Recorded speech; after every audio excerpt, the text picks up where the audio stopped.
Je pense que vous connaissez maintenant notre site Plaisir d'Esthète que nous avons lancé il y a un an.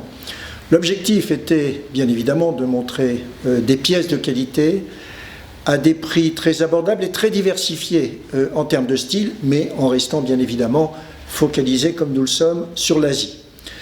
Alors, un des domaines de Plaisir d'Esthète sont les photos japonaises. Alors c'est un domaine qui m'est très cher parce que j'ai eu la chance de vivre au début des années 90 au Japon, à Tokyo plus précisément, pendant plus de 3 ans. Et c'est ce qui m'a permis d'ailleurs de découvrir d'abord l'art japonais et ensuite l'art asiatique. Et lorsqu'on va au Japon, on est toujours surpris encore aujourd'hui entre les contrastes entre la modernité et la tradition.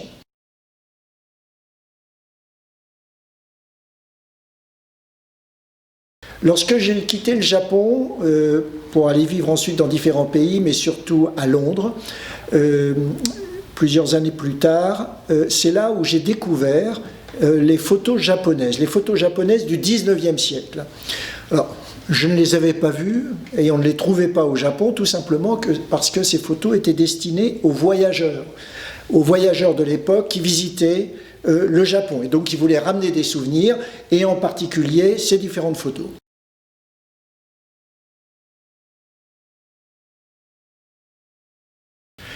L'histoire de la photographie japonaise est en fait liée à une expédition américaine dirigée par le commodore Matthew Perry, qui était arrivé en 1853 dans le port de ce qu'on appelait le port d'Edo à l'époque, Tokyo aujourd'hui, avec l'objectif d'ouvrir des relations diplomatiques avec le Japon. Et lorsqu'on parle de relations diplomatiques, disons que l'objectif était de développer, d'ouvrir le Japon au commerce extérieur. Et les sujets n'ont pas trop changé.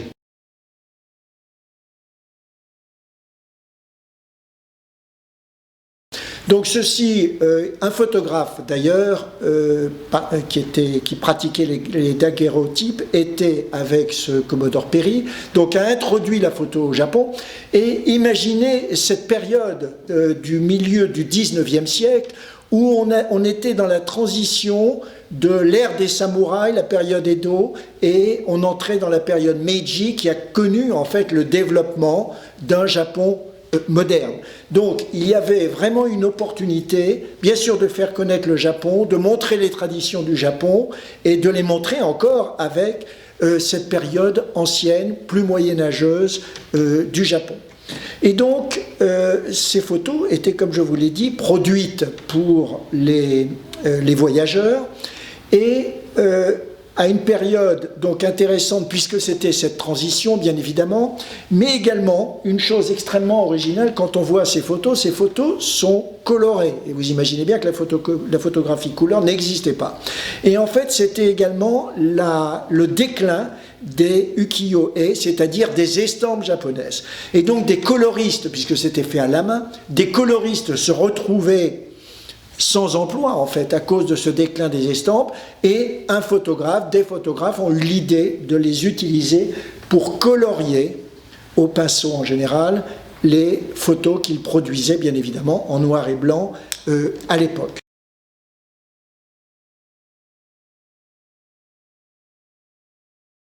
Alors dans ces photographes, on a le plus fameux, c'est Felice Beato, qui était un photographe anglais, probablement d'origine italienne, comme l'indique son nom, qui avait œuvré d'ailleurs dans des campagnes militaires. On a des photos de Beato en Égypte, en Chine, et en fait, il a fait un voyage jusqu'au Japon, et c'est là où, probablement fasciné par cette culture japonaise, par ces traditions japonaises, il a monté un studio à Yokohama, et il est resté au Japon pendant une 12aine d'années.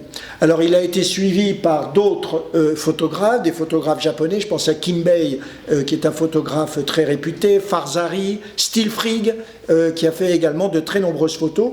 Et donc on a eu vraiment, avec cette ouverture du Japon, de plus en plus de voyageurs venant au Japon, on a eu vraiment un développement très très important de la photo japonaise.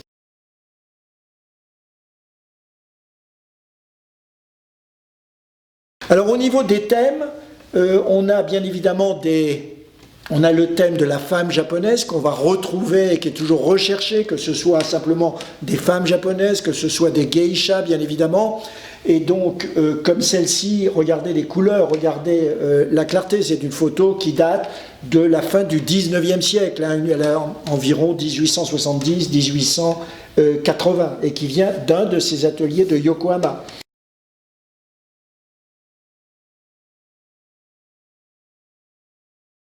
On a également, dans des thèmes, c'est de montrer la vie japonaise, la vie traditionnelle japonaise, mais également dans le contexte de temples, de jardins, de paysages. Voilà une photo qui est magnifique, où on voit ces trois japonaises. On pourrait le voir aujourd'hui, hein, vous allez avec des iris, hein, l'iris a une représentation importante. Ça me fait penser par exemple à Shinjuku, il y a ce qu'on appelle la vallée des iris, et si vous allez à Shinjuku, dans cette vallée des iris, au bon moment où les iris sont en fleurs, et le dimanche, vous allez voir des japonaises qui sont encore en kimono, et cette photo qui est encore du 19e siècle, on pourrait presque la prendre aujourd'hui. Et la qualité de la photo, la qualité des couleurs, qui sont encore un témoignage de ce Japon.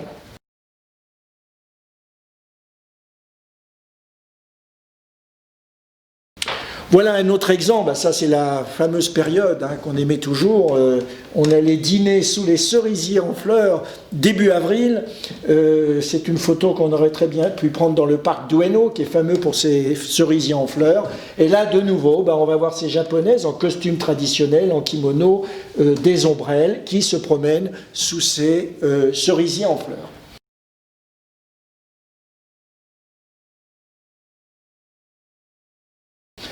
On a également d'autres paysages. Hein. Voilà un paysage d'un lac, ce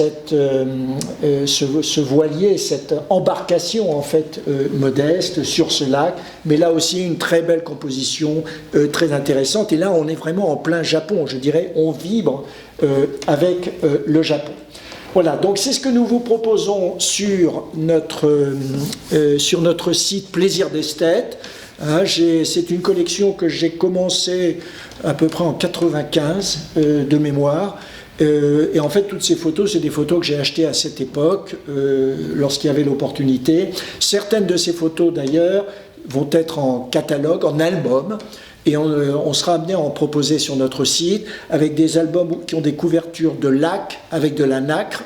Et à l'intérieur, bien évidemment, ce qui est toujours important, c'est la qualité des photos voulant dire surtout la vivacité des couleurs et bien évidemment les thèmes de ces photos. Donc je vous souhaite le même plaisir que j'ai eu en les collectionnant et en me rappelant le Japon avec ces photos japonaises que nous vous proposons.